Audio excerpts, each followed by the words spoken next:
This big, beautiful R that I'm sitting in front of is inspired by a lost era in art and graphic design called pen and pencil.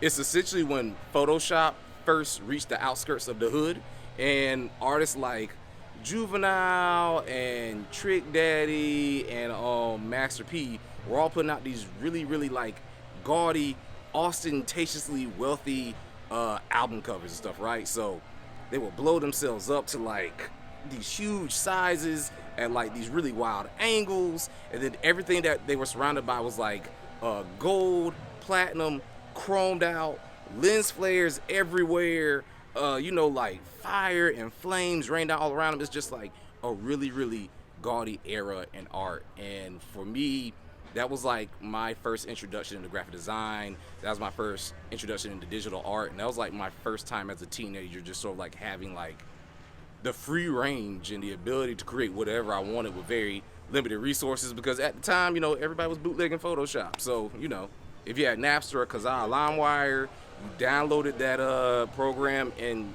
you were just sort of like teaching yourself how to design from the ground up. And this is sort of like me going back to my roots and also just highlighting that era in hip hop that I grew up loving, and an era of hip hop that is kind of like making a resurgence like almost 20 years later. I have been able to sit in my studio since Camp North End started this venture that they're going on. I've seen it grow so much.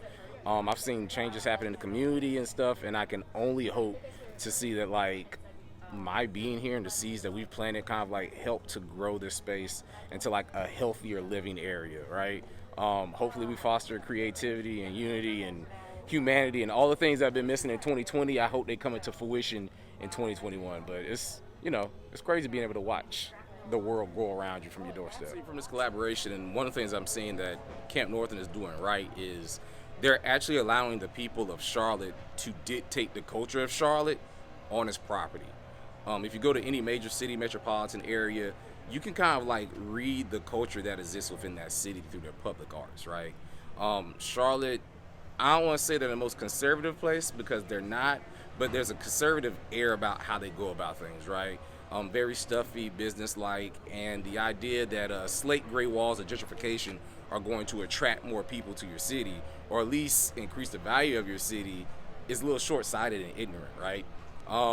We travel, we move, we do things, and participate in certain regions predicated off the knowledge of the cultures that exist there, right? So you're not going to Jamaica just because there's sand and water. There's an entire culture there that you're going to take a part in, right? You don't go to Texas just for the open plains. So I'm saying it's food, it's culture, it's bull riding, it's rodeos and stuff, right? So once Charlotte accepts the fact that they're more than a banking city, like you should be proud of having like money in your city, but every major metropolitan area has money, right? What do your people do? What can I participate in? What stories can you tell? What stories can I learn from? And I think Camp North End is a good example of how like new properties and businesses should allow the people around them to tell the stories of said community.